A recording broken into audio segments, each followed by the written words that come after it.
What's up, guys? Welcome to another video. Today we're going to talk about if intuitive eating is right for you. So, intuitive eating, right? Everybody wants to into your body and just not having to track, not having to do anything, whatever. You are coming off a diet, you've been lost some weight, you've been on for a while, and you're gonna just like say, up from now on in, I'm gonna intuitive eat whatever I feel like. You're setting yourself in a bit of a danger zone. Why? Because you can't truly be intuitive eating and listening to your body right after you've just finished a fat loss phase. Main drivers of when you're hungry or when you're not, right, are two hormones called ghrelin and leptin. Ghrelin is what makes you hungry, and leptin is what signals body telling that you're full.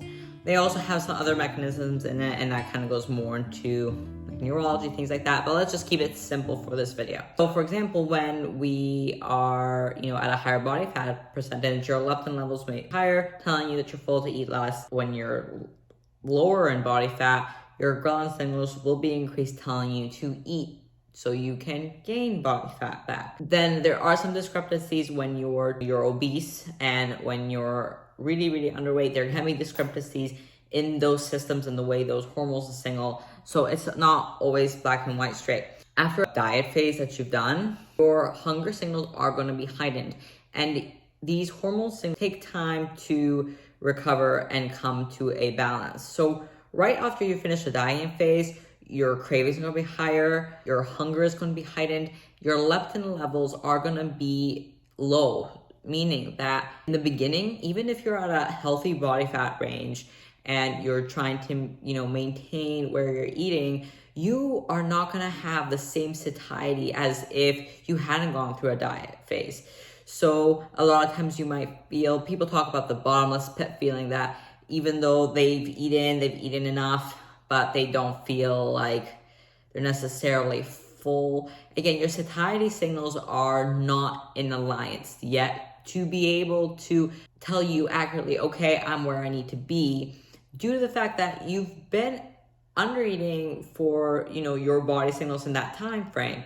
So after the diet is probably the most important phase where you need to stick to a plan. You should have a plan set up, whether that's, moderately increasing your food a little bit till you find where your maintenance is.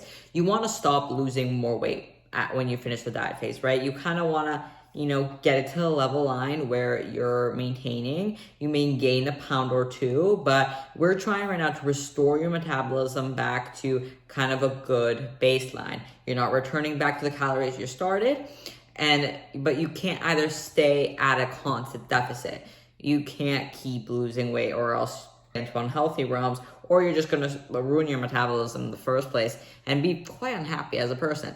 So you need to have a plan afterwards. I still say stick to your diet is a lifestyle. It shouldn't be, when I'm on diet, I eat this, and when I'm off the diet, I eat this. It should still be pretty similar. The only thing you're changing around is the amounts.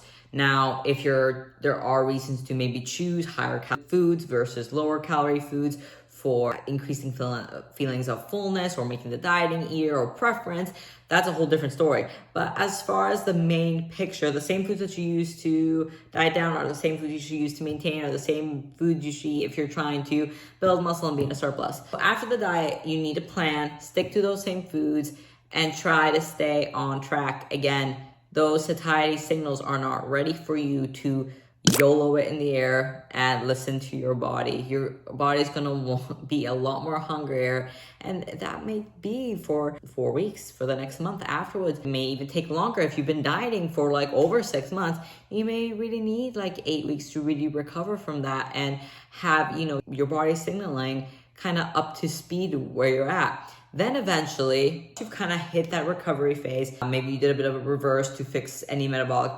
restore your metabolism, get things moving up again, and you're maintaining, depending, again, to your goals, what you're reevaluating. Then eventually, maybe instead of tracking everything or however you were implementing your fat loss phase, you start taking out less. Say, for example, you just moderate how many calories and protein intake you take, and you are a little bit more lenient with your carbs and fats, being like 80% full in each meal, and you start to moderate it from there. But you will also see after that recovery phase that even you, how you feel towards what you're eating is going to change. Just start taking notice. Like in the beginning, you might feel even more hungry as you start reintroducing a little bit more food, because again, your cortisol levels are going to be lowering down, and your body's gonna, start relaxing and actually really feeling the effects of the diet. So give it time, stick to the plan.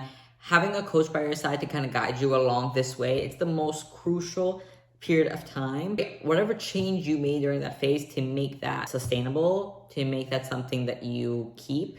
The thing is, you don't want to start gaining too much fat too quick right after a diet phase, because your metabolism hasn't had enough time to catch up and speed up to that. Your hormones, different signaling pathways are not aligned yet they haven't caught up. So gaining fat very fast, again, you kind of set yourself in a position that then you're in a worse position. Your metabolic rate never got to recover, so it's still back down low. You're at a higher body fat percentage, making it harder to even lose. You don't have really much room to recover. The only really way then is kind of take a longer journey to kind of, again, restore your body composition by most likely gaining even some more weight, reading the food, and that's harder mentally because it takes more time and it requires you to maybe be in a comfortable spot with your body. Also, things like digestion, things like that, increasing your food very, very fast. Your gut, it might back you up, it might cause constipation, you might get some distress. Again, you have to ease into things. So if you've been tracking for any period of time, because to tell me that you're achieving your fat loss intuitively, that's not true, right? If you're purposely doing something, modifying anything in order to get an outcome, that's not intuitive. You've put some thought process into it, right? So there's ways that you can do it without necessarily tracking it in an app or writing it down. Maybe you tell yourself that I'm going to, that's why people love intermittent fasting. They'll say to themselves, I won't start eating till noon, and then eat my rest of the meals. By making the eating window smaller, without really having to think about it, they end up eating less during the day. Is it because intermittent fasting was the reason of the fat loss? No, it was because the fact that they're eating less in the day, but it was due to the fact that they implemented that time adjustment. It was something that you had to modify. So when you're kind of going back to, eating based on how you feel, your body, your signals, you have to keep in mind the habits that you built. You have to keep in mind, again, all these changes you had to do, and not straight away. That was my take on intuitive eating.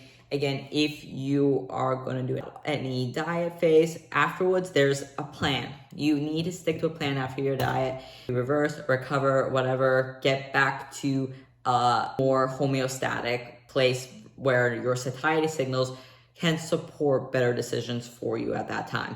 Without further ado, that was my spiel. I feel like I've been talking. I wanted to keep it a short video. If you like this content or have any more questions, please comment down below. I love helping you guys. I do this for free, so a little like, anything really, really supports me.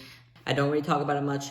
I do online coaching, anything like that, so you can always reach out. I'll leave all my info down. Reach out to people that can help you. It will save you years. With that being said, keep lifting, you guys. Love you.